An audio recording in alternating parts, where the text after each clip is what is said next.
आइए हम लोग देखते हैं लोग एनसीईआरटी चैप्टर नंबर 12 विद्युत जो फिजिक्स का है उसमें का ऑब्जेक्टिव और देखे थे लोग, और उसके आगे हम लोग देखते हैं लोग। देखिए आगे ये कह रहे हैं कि प्रतिरोध का श्रेणी क्रम संयोजन या समूहन का सूत्र होता है। प्रतिरोध को आप लोग को बताया जाता है कि प्रतिरोध को आप लोग का विद्युतीय आरेख में इसके मतलब ये इस संकेत द्वारा उसको निरूपित किया जाता है तो प्रतिरोध को श्रेणी क्रम में समूहन या संयोजन का सूत्र क्या होता है। श्रेणी क्रम आप लोग को बता दें कि मान लीजिए कि एक पॉइंट है और ये एक प्रतिरोध हो गया, एक प्रतिरोध हो गया, ये एक प्रतिरोध हो गया, यानी कि बी तक ए से बी तक में विद्युत धारा को जाने में जितना रुकावट आता है वो श्रेणी क्रम में सीधी सरल रेखा में है, तो उसको हम लोग बोलते हैं श्रेणी क्रम संयोजन या समूहन। तो श्रेणी क्रम समूहन का सूत्र होता है या उसको बोल सकते हैं आर। आप लोग को बता दें प्रतिरोध को कैपिटल आर से सूचित करते हैं, तो आर सीरीज यानी कि श्रेणी क्रम आर सीरीज बराबर R1, मतलब जितना प्रतिरोध होता है उसको जोड़ देते हैं R1 plus R2 plus R3, या इससे भी अधिक डॉट डॉट डॉट आप लोग कर सकते हैं Rn, यानी कि जितना प्रतिरोध है वो अगर वो श्रेणी क्रम में है तो उसको जोड़ देते हैं लोग। आगे देखते हैं लोग, अगर प्रतिरोध का पार्श्व क्रम या समानांतर क्रम में हो एक दूसरे का प्रतिरोध एक दूसरे के समानांतर हो, जिस प्रकार ये भी है, ठीक है, और आप लोग के यहाँ से निकला ये इस प्रकार निकला ये, तो ये क्या है समानांतर क्रम है। तो समानांतर क्रम में अगर वो प्रतिरोध अगर पार्श्व क्रम बोलता है, पार्श्व क्रम इसका दो नामों से उच्चारण करते, कभी कहीं लिखता है पार्श्व क्रम तो कहीं लिखता है समानांतर क्रम। तो इसका समूहन या इसका प्रतिरोध निकालने का सूत्र होता है हम लोग का 1/R पी से आप लोग शुरू करते हैं, तो आर पी का मतलब पैरेलल होता है, तो 1/R equal to 1/R1 plus 1/R2 plus 1/R3 dot plus dot dot dot इसी प्रकार कर 1/Rn तक जाता है। कितना किताब आप लोग का डॉट डॉट करके Rn तक नहीं पहुंचाया होगा। अब R1 plus R2 plus R3 या 3 तक नहीं करके रोक दिया होगा, या इसको RP 1/RP equal to 1/R1 plus 1/R2 plus 1/R3 तक ही रोक दिया होगा। तो उससे आप समझ लीजिए जितना रहेगा उसको हम लोग भागा में देकर जोड़ देंगे, और यहाँ पर उसको डायरेक्टली ही जोड़ देते हैं लोग। चलिए आगे देखते हैं। श्रेणी क्रम समायोजन में समान होता है। आप लोग जानते हैं श्रेणी विभवांतर और विद्युत धारा, ठीक है। तो श्रेणी क्रम श्रेणी क्रम समायोजन में बराबर क्या होता है, विभवांतर बराबर होता है। इसमें विभवांतर बराबर होगा कि आप लोग का विद्युत धारा, तो ये आप लोग का इसमें विद्युत धारा बराबर होता है। विद्युत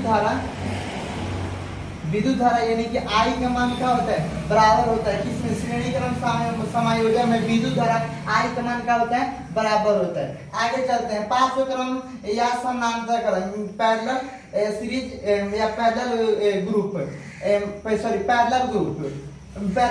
यानी कि समानांतर क्रम समूहन में क्या आप लोग का I का वैल्यू आप बता सकते हैं। पैरेलल क्रम में ही लिखे, इसमें I का वैल्यू बराबर हो सकता है, नहीं I का वैल्यू बराबर नहीं, इधर कुछ I का वैल्यू इधर कुछ आई जाएगा, कुछ इधर जाएगा। लेकिन एक बात इसमें होता है, इसमें विभवांतर से समान होता है। विभवांतर यानी कि V का वैल्यू क्या होता है, समान होता है। आगे देखते हैं लोग। T समय में अगर एक मान ले रहे T समय में प्रतिरोध R को पार करने में विद्युत धारा I द्वारा चालक में, एक बार और सुनिएगा, T समय में प्रतिरोध R को पार करने में विद्युत धारा I द्वारा चालक में संचित आंतरिक ऊर्जा होता है। यानी कि अगर इससे में विद्युत धारा प्रवाहित करते हैं तो उसमें संचित वो कितना आप लोग का ऊर्जा अपने अंदर संचित कर लेता है, उसका निकालने का फॉर्मूला होता है U बराबर, U आप लोग का विद्युत आंतरिक ऊर्जा होता है। U बराबर होता है I² RT, जहाँ पर I होता है विद्युत धारा, यहाँ पर सुनिएगा लोग, I होता है विद्युत धारा, R होता है प्रतिरोध, T का होता है समय होता है। आगे अब चल रहा है, उष्मा का एसआई मात्रक होता है, तो उष्मा का एसआई मात्रक आप लोग का जूल होता है, जूल, जिसे कैपिटल जे से सूचित करते हैं, कैपिटल जे से सूचित करते हैं। इसके पीछे आप लोग भी जानते हैं कि वैज्ञानिक के नाम पर एक ब्रिटिश वैज्ञानिक थे जूल, उन्हीं के सम्मान में उष्मा का एसआई मात्रक जूल, जिसको कैपिटल जे से संकेत करते हैं।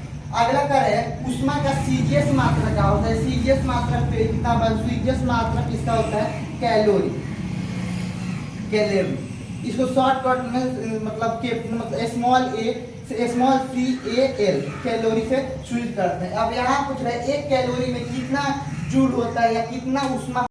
आइए अब देखते हैं अगला पूछ रहा है कि एक कैलोरी में कितना उष्मा होता है, एक कैलोरी बराबर कितना होता है। एक कैलोरी बराबर होता है हम लोग का 4.186 जूल, ठीक है। जब इसको राउंडिंग फिगर में डालिएगा, तो राउंडिंग में आप जानते हैं कि 6 यहाँ पर 5 से अधिक है तो ये इसमें चला जाएगा, ये इसमें जाएगा तो आप लोग का हो जाएगा 4 पॉइंट, ये 1 में जाएगा तो ये 2 हो जाएगा, 1 है तो ये 2 हो जाएगा, 4.2 जूल आप लोग का लगभग में इतना हो जाएगा। आगे देखते हैं विद्युत शक्ति का मात्रा क्या होता है। विद्युत शक्ति का मात्रा बहुत ही आसान है, विद्युत शक्ति है तो किसी को वाट लगा सकते हैं। तो विद्युत शक्ति का मात्रा क्या होता है, वाट, जिसको आप लोग W से सूचित करते हैं, कैपिटल W सूचित करते हैं, वाट। विद्युत शक्ति का मात्रा क्या होता है, वाट। आप इसको स्क्रीनशॉट ले सकते हैं। आगे अब देखिए, आगे देख रहे हैं लोग, चलिए अब आगे हम लोग देखते हैं लोग कर मकानों में बिजली के मीटरों में बिजली के उपभोग पठन किया जाता है, यानी कि मकान में हम लोग का जो भी बिजली के लिए आप लोग का यूनिट लगा रहता है, मीटर लगा रहता है, सॉरी आप लोग घर में मीटर लगा रहता है, उसमें बिजली विभाग के कर्मचारी उसमें आप लोग कितना एनर्जी आप अपने घर में यूज किए हैं उसका पठन या उसका जांच वो किस प्रकार कर सकते हैं। तो उसके लिए एक आप लोग का संकेतन होता है, उसको बोलते हैं लोग बोर्ड ऑफ ट्रेड यूनिट। आप लोग जान सकते हैं कि इतना यूनिट या 200 यूनिट या 500 यूनिट आप लोग का बिजली का खपत हो गया है, तो आप लोग इसी में बोलते हैं, इससे इंग्लिश भी होता है board of trade unit, board of trade unit. हम जिसको इसे शॉर्टकट में हम लिख देते हैं लोग बीओटी यूनिट। या कितने व्यक्ति होते हैं वो बोल देते हैं डायरेक्टली यूनिट बना रहे, बीओटी आप लोग को छोड़कर बोलते हैं कि यूनिट, इतना यूनिट आपके मतलब इतना यूनिट बिजली आपके मीटर में खर्च हुआ है आपके घर या मकान में या ऑफिस में या किसी अन्य भी कार्यालय में। अब आप लोग पूछ रहे हैं कि एक यूनिट बराबर कितना होता है, तो एक यूनिट बराबर हम लोग देखिए आप लोग का एक यूनिट बराबर होता है हम लोग का 3.6 इंटू 10 के पावर 6 जूल, ठीक है जूल। कांच के बल्ब के अंदर कौन सी गैस भरी जाती है, कांच के बल्ब के अंदर कौन सी गैस से भरी जाती है, तो हम लोग जानते हैं लोग कांच की गैस के अंदर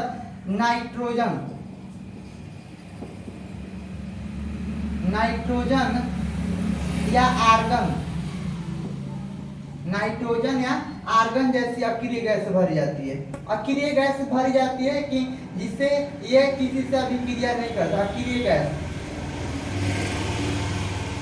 नाइट्रोजन या आर्गन जैसी अक्रिय गैस भरी जाती है, क्योंकि बल्ब का फिलामेंट होता है, बल्ब का फिलामेंट ये आप लोग का ऑक्सीजन से या अन्य किसी गैस से अभिक्रिया में कर लेगा, तो अभिक्रिया करने के बाद एकदम कमजोर होता है, भंगुर हो जाता है, थोड़ा सा भी टच लगने पर टूट जाता है, जबकि नाइट्रोजन थोड़ा सा भी हिलने पर कंपन से टूट जाता है। जबकि नाइट्रोजन और आर्गन जैसी अक्रिय गैस भर जाती है तो ये इससे अभिक्रिया नहीं करता है, और अभिक्रिया नहीं करने का फलस्वरूप होता है कि ये लंबा समय तक टिकाऊ रहता है।